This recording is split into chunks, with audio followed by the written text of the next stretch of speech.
bem, amigos telespectadores, amigas telespectadoras, caros internautas que nos acompanham pelas redes sociais. Hoje eu tenho a honra e a satisfação de conversar com o Dr. José Luiz Aziz, né? Cardiologista de renome, não só aqui do ABC, mas de São Paulo, do Brasil.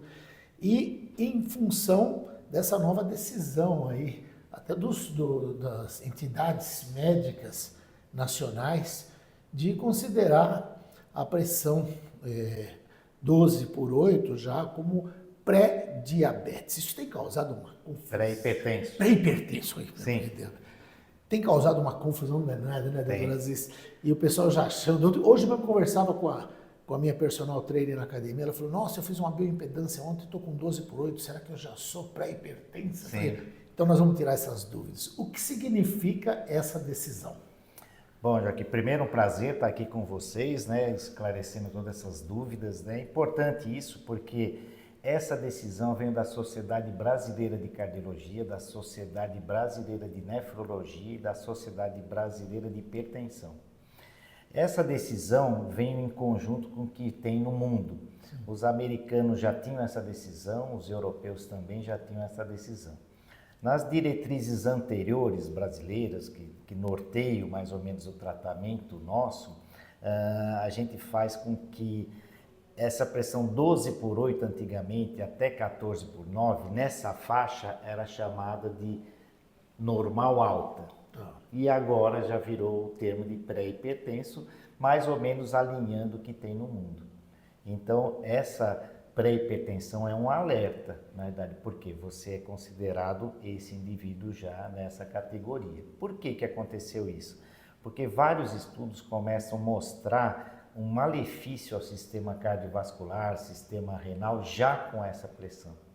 Então, quando você começa já a ter um problema, você dá um alerta para os pacientes. Então, esse é o nível que a gente preconiza para isso. Ou seja, não é para ninguém arrancar os cabelos, achar que já está complicado. Agora, é sempre importante passar pela consulta com um profissional, com um cardiologista, sim, porque também esse número, se eu me corrija se eu estiver errado, mas o senhor explique, ele pode ter interpretações diferentes para determinado tipo de pessoa. Uma pessoa mais magra, uma pessoa mais obesa, uma pessoa menor, uma pessoa maior. Essa pressão ela pode ter um significado diferente. Ela tem, é diferente. Quando a gente faz uma atividade, né, e classifica o indivíduo, nós primeiro classificamos ele no seu risco. Então, cada indivíduo é um indivíduo. Então, nós temos indivíduos de baixo risco, de médio risco, de risco mais alto e de risco muito alto. Vamos dizer, o indivíduo que teve um infarto, um derrame, já ele é um risco muito alto. Então, as metas de pressão para ele são mais exigentes. Sim. No indivíduo que não tem nada, você é gordinho, só tem alguma coisa, você tem uma meta de pressão um pouquinho mais maleável. Mas todas as pressões têm que ser abaixo desse nível aí. Então, 12/8 você já alerta, né? Então, você fala assim, mas... o cuidado que se tem que ter, a gente acha, é nas medições ou no diagnóstico. Porque muitas das vezes você medir uma pressão em qualquer lugar e isso aqui já é pressão alta. Não é verdade. Sim. Né? Então você tem que... Ou seja, tem aquela história de você relaxar um pouco, deixar o braço parado, não ficar falando durante a medição. Né? Isso, você tem que estar com a bexiga vazia, tem que estar sentado, relaxado, não pode ter usado café, cigarro, nada. Então tem todo um protocolo de aferição de pressão. E mesmo assim, para considerar um indivíduo hipertenso, você tem que ter duas medidas de pressão acima de 140/90 ou 14/9, né, como se diz, em dias diferentes e horários diferentes. Certo. Então você tem que ter isso, pelo menos essa medida de consultório. Ou você faz algum exame que mostre o seu comportamento de pressão. São dois exames básicos que existem. Um chama MAPA, que é aquele aparelho que todo mundo conhece, que põe 24 horas medindo a sua pressão dia e noite, que é um dia só de medição, e tem um outro exame chamado MRPA, que são medidas residencial da pressão arterial, na qual o aparelho é portátil e você vai medindo alguns dias essa pressão e aí se faz um cálculo de média e vê qual que é esse resultado. Então, com esses exames você faz um diagnóstico de pressão. Legal. Então é bom a gente levar esse esclarecimento para os telespectadores, para as telespectadoras, porque O que tem de doutor quando aparece alguma notícia dessa, e o pessoal vai comentar na internet, vai comentar absurdo. Eu já vi gente falando assim, não, mas isso é só para vender remédio, isso o laboratório quer vender, então ele está fazendo isso. Na verdade, não é isso, né? Não, Na não verdade, é isso. é uma preocupação que quando você consegue detectar algum problema com uma certa antecedência, você vai evitar causas piores. É, né? isso não aconteceu só com a hipertensão. Se você vê o histórico, no colesterol como é que era? Ele vem diminuindo os valores. Sim. No diabetes, como é que era? Vem diminuindo os valores. O que acontece? Por que acontece isso na medicina? Porque os estudos observacionais, estudos de populações do mundo inteiro, não é só num país ou outro, são milhares de pacientes fazendo estudos, eles vão mostrando assim, quem tem 12 por 8, 12 por 9, ele tem mais risco, ele acontece mais infarto, mais AVC ao longo da vida dele do que quem tem uma pressão mais baixa. Então isso faz com que a meta seja mais baixa. Sim. No diabetes é a mesma coisa, você tem valores mais altos, você fala assim, opa, peraí, nós estamos vendo que esses pacientes estão morrendo mais, tendo mais doença, então você intervém mais precocemente. Então essa é a ideia que nós temos que ter sobre pressão arterial também. Então, se você tem um risco aumentado, você vai fazer isso. Correto. E aí já começa a usar algum medicamento que vai controlar mais isso, ou mudar hábito de vida. Sim, o hábito de vida é para todos. 100% dos pacientes que você começa a detectar a pressão acima de 12 por 8 é para todo mundo, você tem que controlar. Então, nós vamos fazer isso assim. Você tem essa pressão elevada, então alguma coisa você tem que mudar. Então, é o hábito de vida. O que se faz normalmente? É parar de fumar, é fazer exercício, diminuir o sal da alimentação, é perder peso. Né? Então, tudo isso se faz antes. Você fala, então já tem que tomar remédio? Não, nem sempre.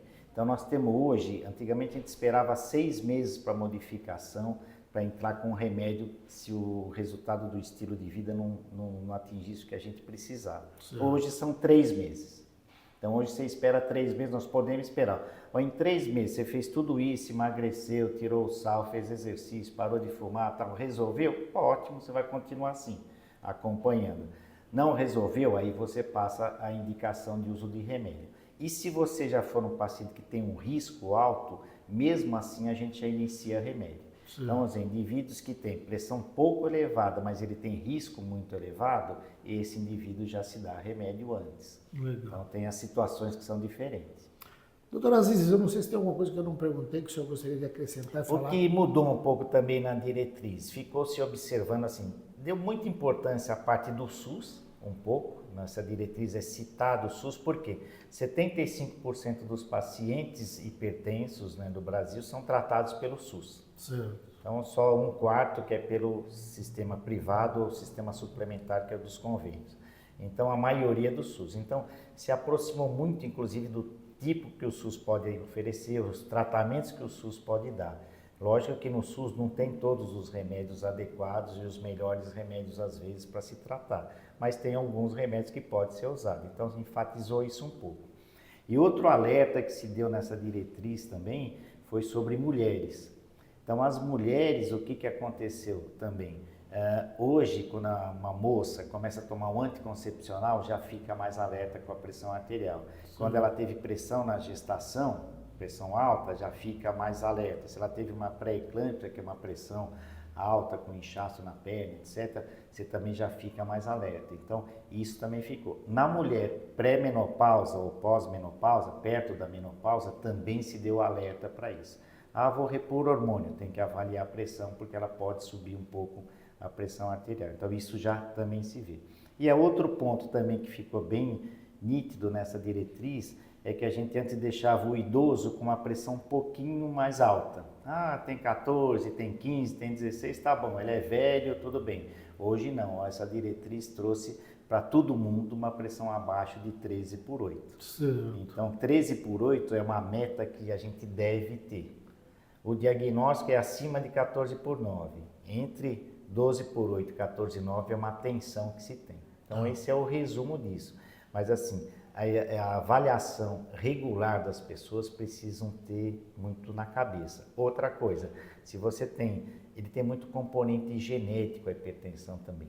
e o estilo de vida também. Se você tem familiares hipertensos, você tem que ter uma atenção precoce. Geralmente ela começa perto dos 35 anos. Sim. Então você já tem que estar atento para isso.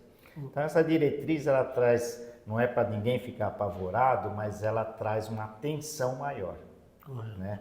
Então isso é importante que trouxe. Ela alinhou mais o que o mundo todo fala. As diretrizes ela acontece de vez em quando. A última que a gente tinha era 2020, agora 2025. anos, Então você vai mudando um pouquinho, né? Correto. Porque vai aprimorando essas pesquisas, você vai identificando o que acontece com cada paciente, né? Então é importantíssimo. Doutora, acho que para a gente conseguiu transmitir para o telespectador, para a telespectadora, essa explicação das mulheres é muito importante aí. Muito obrigado por mais essa entrevista. Estamos aqui dispostos a sempre ajudar vocês. O que precisar, a gente vai fazer as entrevistas. E esse trabalho ajuda também toda a população. A todo mundo. O pessoal tem que saber. E olha, pelo menos uma vez por ano tem que passar no cardiologista. Para você passa, né? Eu passo, né? Exatamente. Todos têm que passar, isso mesmo. Maravilha. Obrigado, doutor Aziz. Obrigadão. Tchau. Doutor José Luiz Aziz, cardiologista aqui de São Bernardo do Campo, falou com você.